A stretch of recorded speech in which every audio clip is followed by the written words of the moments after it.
Hi, Fire Signs, Aries, Leo, and Sagittarius. Welcome po sa ating channel. At ito ay inyong Daily Gabay Tarot reading for April 11, 2024.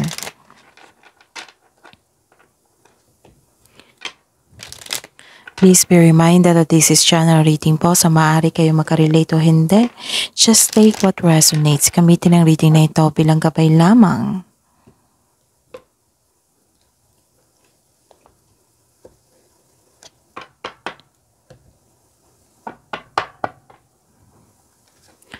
Balik po kayo dito bukas para sa ating Daily Gabay Tarot reading. Please like, subscribe, and click bell button for notification para updated po kayo sa daily tarot reading natin. Para po sa gusto magpa-reading, maaari nyo bang makuha ang link? Nasa description box po ito. Message nyo lang po ako sa Messenger. Maraming salamat po.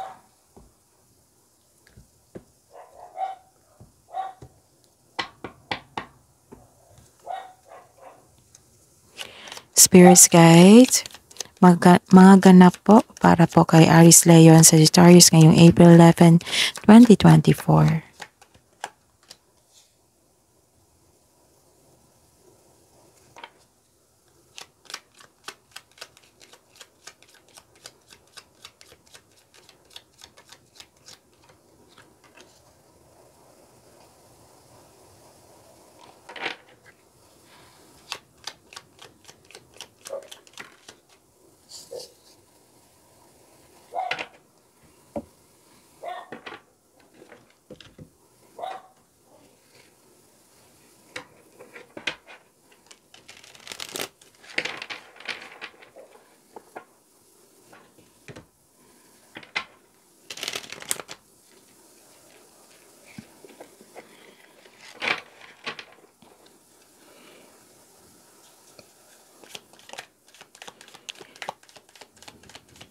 Spirits Guides, mga mensahe po para kay Aries, Leo, and Sagittarius ngayong April 11, 2024.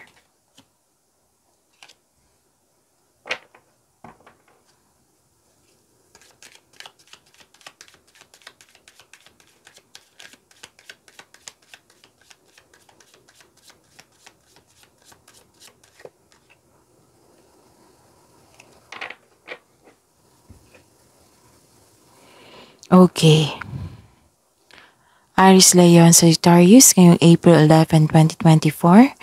May nakita ko dito na a-attend kayo na isang party, special event, meeting, pwede. This is social gathering also. Basta may nakita kong crowd dito. Grupo. May nakita ko dito na kausap mo. Pwedeng boss mo ito regarding sa big business, regarding sa inyong career and finances. Pwede din nakausap mo yung parents mo, pwedeng mother figure ito na pinaprotektahan kayo. May protection ako nakikita dito eh. Tapos, nagkaroon ka ng confidence dito. Inner power. Nang dahil sa binigay na payo niya sa iyo. Kasi you are asking guidance dito regarding sa inyong dreams, sa inyong buhay. Nagkaroon ng protection. This is authority also. And some of you may concern sa excess weight. Okay. And some of you, kailangan nyo makawala sa overthinking po kasi nakikita ko dito Aries, Leo, Sagittarius na still nag-overthink po kayo. Kahapon pa to eh.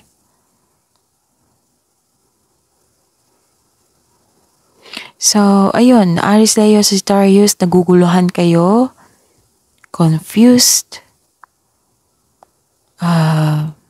may naramdaman na takot, self-doubt, may sitwasyon na hindi klaro sa inyo. Nagkaroon ng doubt. So, kailangan nyo makawala dyan ha. Aries, Leo, and Sagittarius. Kailangan nyo makawala sa overthinking na iyan. Kasi yan yung kunin ni overthinking yung happiness nyo. Kasi nakakulong kayo sa inyong isipan. Hindi nyo mapansin yung mga dumating na opportunity.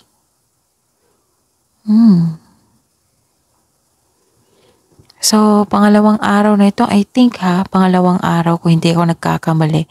So, check nyo po sa April 10, 2024 reading nyo po. Kasi nakita ko dito talaga na nagkaroon ng over-analyzing sa sitwasyon, overthinking. So, remember po, Aries, Leo, and Sagittarius na nothing good comes from overthinking. Kasi wala kang ginagawa dyan, puro pag-iisip. So get out of your head. Asikasuhin yung dapat asikasuhin. Take a move. Take an action. Wala namang masama sa pag-iisip. Pero kung salitang over, sobra, nakakasama na yan sa inyo. So kasi overthinking can destroy opportunities for happiness.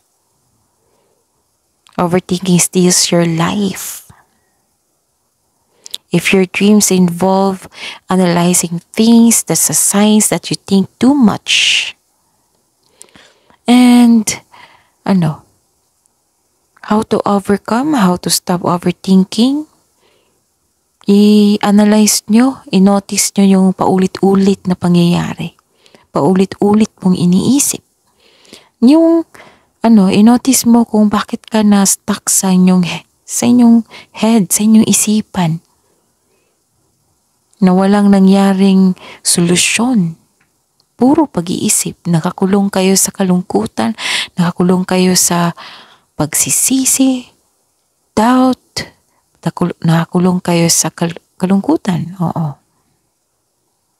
So, challenge your thoughts. Yung pinaka-importante, schedule mo yung time for reflection. Train your brain. Kung hinahirapan kayo, then change the channel. And schedule a time for reflection. So, keep the focus on problem solving.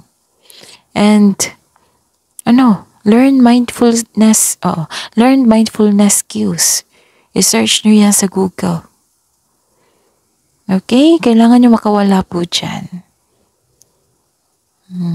Sana bukas, April 12, na-overcome nyo na po ito. Okay? So, kailangan nyo ma-overcome yan kasi may nakita kong sweet success dito. Aries, Leo, Sagittarius. So, claim nyo to Sweet success. It is not difficult to get everything you want and enjoy it. Get what you want. So, I consider this is a go signal. Tama na yung overthinking, Aries, Leo, Sagittarius. Go na. Get what you want. Bigyan ng aksyon. And moving up. So, career is on the rise. Wow. Ang ganda ng message po, Aries, Leo, Sagittarius. So, think about it Think about it. Kailangan nyo makalabas dyan sa inyong isipan. Okay? Tama na yan. Pag-overthink. Trust yourself. And listen to your intuition. Kung worried kayo, then give up your worries to God. And ask for divine assistance. So, Aries, Leo, Sagittarius, ito pa lang, get what you want, sweet success, may success dyan. And moving up, career is on the rise, level up sa inyong career. Oh, see? New offers and opportunities, salary increase. Take an action po para makuha mo rin to. Go to the next level, puro go signal. Pansin nyo? Go signal, puro go signal. Aries, Leo, Sagittarius, huwag niyong hayaan na magkaroon kayo ng stagnation sa araw na ito. Be productive para may expectation tayo sa future. Para may expectation tayo na marireceive na magandang bunga sa susunod na araw. Take na action na, kilos na po. Okay? Spirit's guide, Energy po ni Aries, Leo, Sagittarius ngayong April 11, 2024.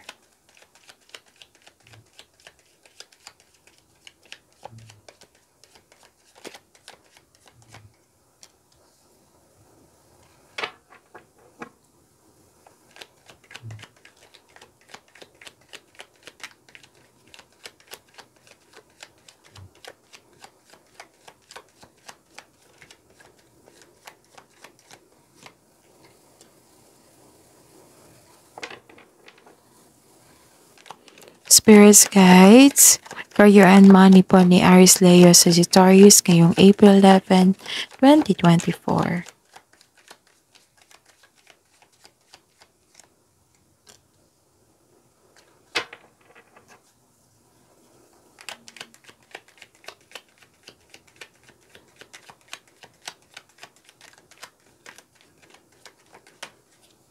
Kunin natin to.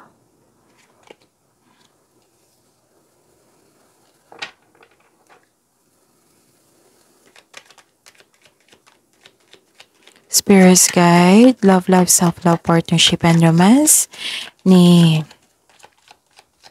Aries, Leo, and Sagittarius ngayong April 11, 2024.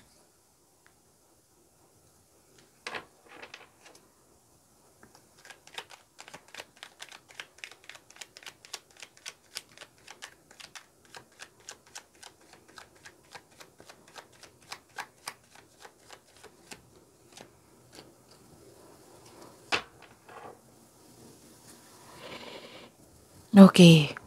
By the way, Aries, Leo, and Sagittarius, please visit our channel po. Scroll down nyo lang po. Andun po yung separated video po ni Aries, Leo, Sagittarius.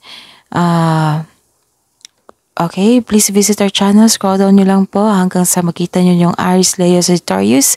Sa mga hindi pa nakapanood ng April 2024 Gabay Tarot Reading, check nyo po.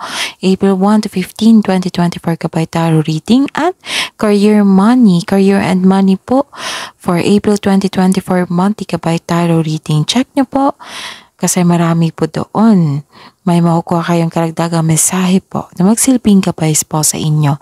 And open na rin po yung schedule natin for booking para po sa gusto magpa-personal reading. Yes, para po sa mga gustong magpa-personal reading, check nyo po yung video ngayon. Sa baba niyan may description box dyan. I-click nyo po yung message. What I meant is i-click nyo yung link po and message me sa messenger for inquiry and for booking. Maraming salamat po. Okay? Aries, Leo, and Sagittarius. Ngayong April 11, 2024. Okay. Actually, may nakita kong success dito. So, this is a clarification of your card here. But, nagkaroon ng delay. Kaya disappointed kayo. Pero darating to ha. I-exercise mo lang yung patient nyo. I-exercise yung patience nyo. Intindihin kung bakit delay. Baka may kailangan kayong ma-realize. Baka may kailangan kayong ma-realize na isang bagay, sitwasyon, bago dumating yun. So, a delay to your success in some way. This is disappointing but only temporary. So, setback. The delay is all part of the process. So, stick sa inyong plano at continue to work diligently. Okay? So, ano pa? The delay is all part of the process. So, stick sa inyong plano, ha? Kailangan nyo lang i-continue yung work nyo. You're almost there. Don't give up now. Okay?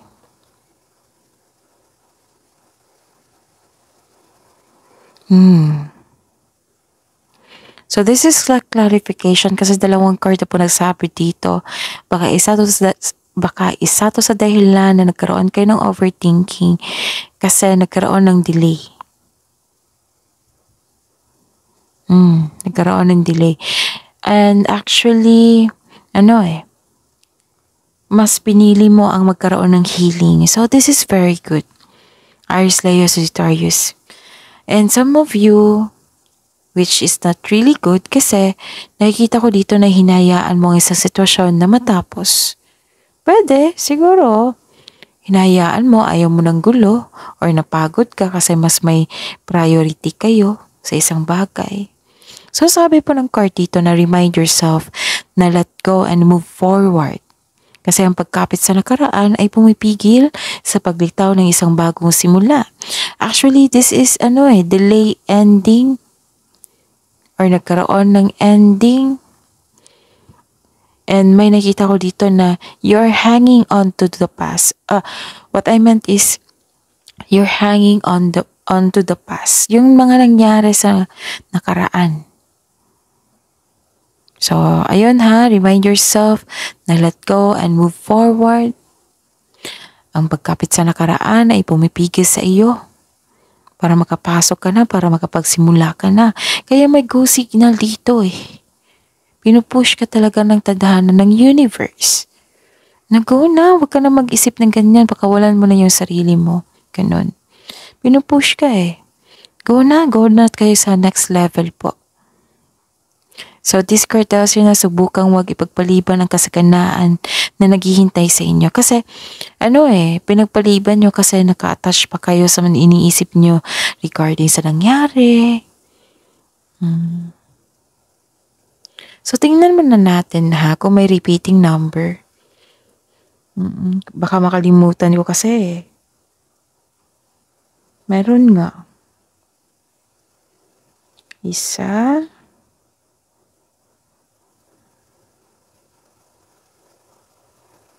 Okay.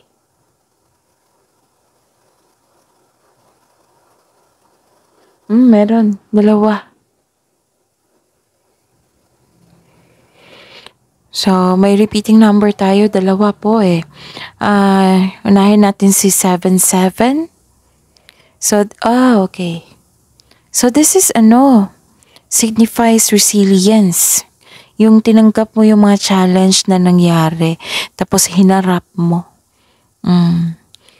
Tapos, ayun, tinake mo yung challenge na ito na gusto mong i-prove na kaya mo na ma-overcome nyo ng maayos. Kasi nakita ko dito na nagkaroon ka ng confidence na maayos mo yung challenges na nangyari, na magkakaroon ng overcoming, ma-overcome mo yung challenges. Nasa right what I meant is, pasensya na po kung bulol ako. Nasa right path po daw kayo, sabi po dito. So, seeing this number in here sa cards nyo, meaning niyan is you are on the right path. Actually, spiritual growth. Okay, so another message which is 66. Sabi po dito na the number 66, it encourages you to open up the divine realm within and around you. What I meant is, kailangan nyo mag-focus sa inner self nyo. Magkaroon ng panahon sa inyo sarili. And magkaroon ng pag-alaga. And magkaroon ng panahon para magkaroon ng spiritual awareness. I-improve nyo. May nakita kong spiritual journey dito. It might be, nabibigatan kayo. Sinuko nyo lahat yung worries nyo kay God. Tapos nag-ask kayo ng, sinuko nyo lahat yung worries nyo kay God. Tapos, naghihingi kayo ng divine assistance. Kasi nakita ko dito yung spiritual journey and kailangan nyong bigyan ng panahon ang inyong inner self. Okay? Yun. So, yun ha. Saan na tayo? Dito na tayo sa career and money. Okay. This is good. Kasi nagkaroon ng recovery. Kasi nung araw, last week, or nung nakarang araw or kahapon, nasaktan ka eh. Nasaktan ka. Tapos ngayon, nagkaroon ng recovery, nagkaroon ng releasing of pain. You are healing from a heartbreak, from loss, from pwedeng loss of opportunity, loss of what I meant is, nasaktan ka dito eh. Emotion ito. It might be nasaktan ka sa treatment ng ibang tao dyan sa trabaho mo. It might be may na-miss kayong opportunity. Sabi dito na let go na talaga. Tama yung decision mo na i-let go mo yung mga pain at masasakit na alaala. Kahit malungkot ka ngayon, hatid ng disappointment o heartbreak, nag-make move po kayo. So, tinake mo yung messages dito na, go, get what you want, go to the next level na, release mo na yan.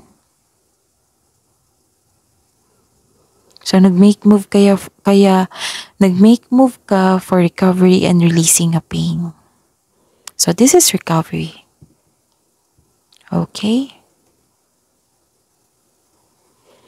Ano pa, may nalaman kayong sekreto dito or may nalaman kayo na isang tao na kaya kayo nasaktan kasi unexpected na itong taong ito nalaman mo na hindi siya totoo sa inyo. Alam mo ba ang sakit niyan? Lalo na't very genuine yung treatment mo sa kanya. Pero dyan mo makilala yung sarili mo kung paano mo i-handle yung sitwasyon na yan. Okay? So, ayun ha. May sabi din dito na may kontrata ako nakikita dito na maaring magbasa ka muna bago magpirma. So, listen to your intuition also. Baka kasi may hidden charges or makadiscover ka ng deal na naging too good to be true. Kaya be wise at mag-ingat. Wag muna magpirma, basahin na mabuti at intindihin. Baka magkaroon po kasi ng problema eh. May hindi kasi totoo dito. So, yun, example yan yung kontrata.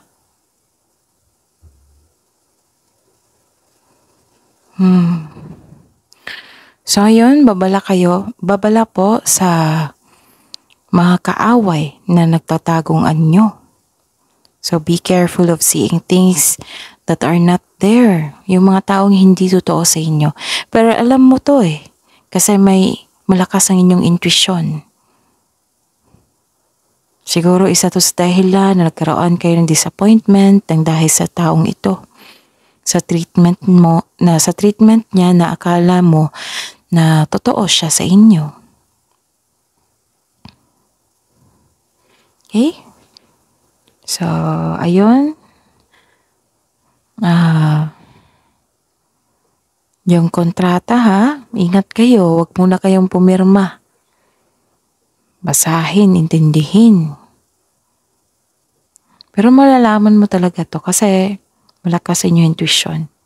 Kahit kung scam itong document niya ito, malalaman mo eh. Kasi malakas ang iyong intuition ngayon. Okay? So ano pa?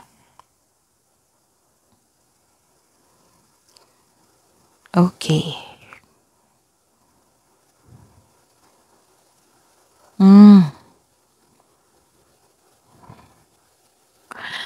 May sabi dito na ilan sa inyo makakaranas ka ng argument.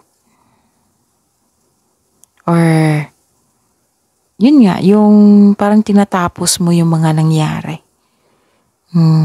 May sitwasyon dito na hindi mo na kaya pero laban pa rin. This is about yourself about yourself, about your love life.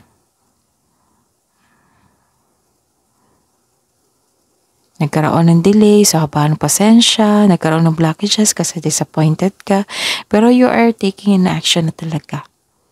Sinunod mo yung message dito na go with the flow,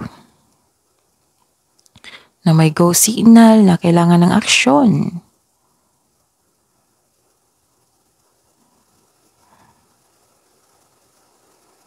Tapos may nakita ko dito na may tuto sa inyong desisyon. It might be, isa din to sa dahilan na na-disappoint kayo.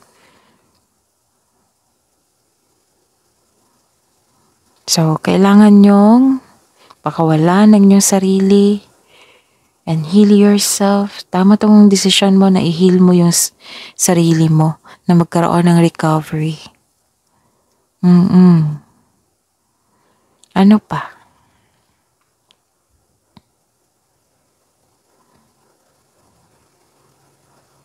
Okay.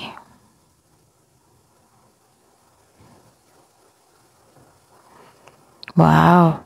Para sa mga singles dyan, nakita ko dito na, anong tawag dito? Na may mga manliligaw po kayo.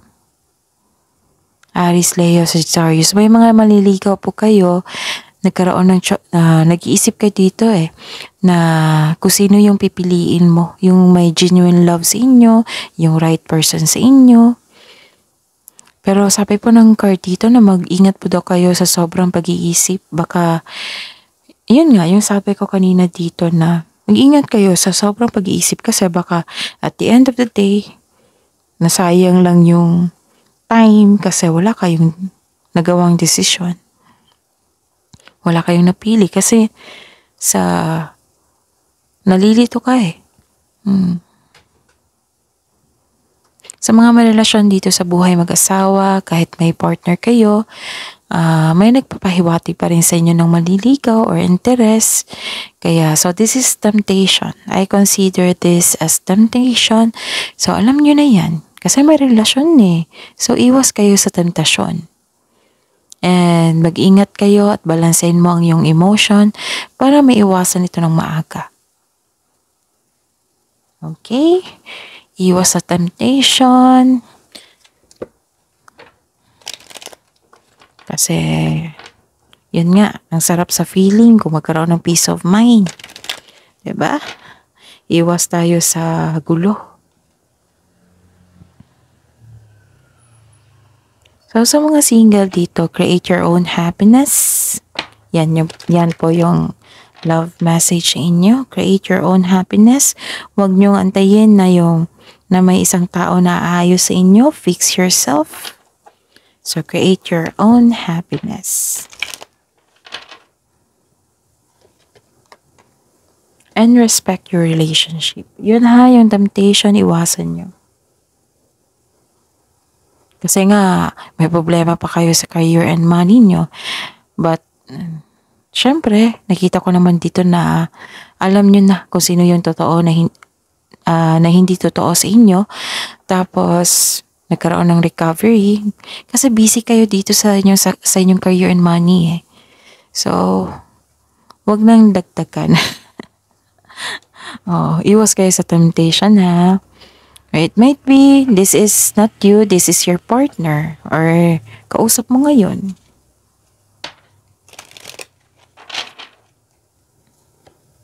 Wisdom message, step forward now. Go signal pa rin. Go signal pa rin. Aries, Leo, Sagittarius, step forward now and sing your song.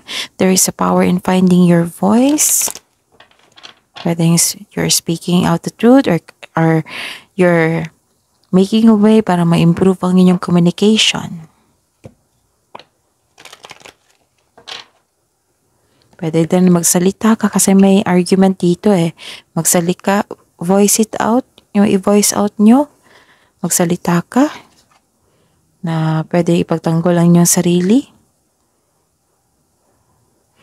Okay, the energy is gaining momentum. So, you are back. Aries, Leo, Sagittarius. And natin. Spirits, guides, angels, archangels, guardian angels, message from Archangel Mariel. Manifest for the highest good. Work with the pure love. So that is your reading today, Aries Leo Sagittarius, for April 11, 2024. Please like, subscribe, and click bell button for notification para updated po kayo sa daily tarot reading natin. Maraming salamat po.